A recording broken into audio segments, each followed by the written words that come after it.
Բայց ես ես հիմա մի կարևոր բան կասեմ մեր հարկերի լսարանին, որ տեսեք մենք ասում ենք, այսպես ասած, քիչ առաջ ասեցի Մերկուրով, կաֆաֆովներ անուն տվեցի, Պապով, իմ հալալ հորացրոջ ընտանիքը եւ Գյուրջիևներ, այսպես ասում ենք հունական ծագում, հունական թաղամաս։ Այս շատ կարևոր մոմենտ է, մի մանրամասը բացատրեք էլի, որովհետեւ ժողովուրդ ջան, իմացեք, որ գիտականորեն ձեզ բացատրեն,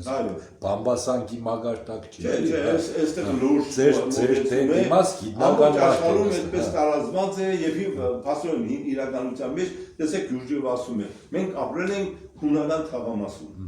Ուրմի Յապոնիաս է բարբարային ձևով հունական մահլայեն ասում եւ այլն։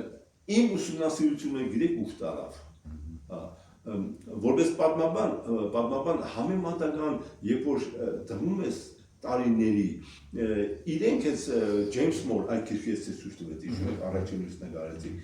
իր քրքի եւ այլ իր կենսագիրների մոտ կա այսպիսի լուրջ մոդեցում, իրան Կապադովկիայի հունատավան հայերն են եղել։ Դառնում ուշադրի լսեք։ Գուցե իրոք գնացել են Բյուզանդիայի այդ տարբեր հին այն ժամանակների կայսրության, կամ ելել են Տրապիզոն, այդ կողմից են ասում Մերկուրովների, հասկանալի, բայց այստեղ խնդիր կա, ուզում եմ հասկանալ։ Ժամանակի ընթացքում Հայաստանից դեպի Կապադովկիա, Կիլիկիայի այդ կողմերը գաղթած հայություն եղել, որոնք այնտեղ ընդունել են հունական ուղղափառ դավարանք։ Բայց իրանք հայ են ազգությամբ։ Ինչ խոսենք ֆրանկերը կաթողիկ են, շատ մեր շրջապատում մուսուլման հայեր կա։ Ես ինքս ֆրանկների դպրոցում եմ աշխատել գյուղում, մեծ պատվով հարկանքով խոնարհով, մեծ սեպասար։ Մարդիկ ասում են, ես հայ չեմ, ես ֆրանկ եմ։ Ասում են, հատկելիս, ոչ դու հայ ես։ Բայց քո պապերը պատմական հանգամանքներից ելնելով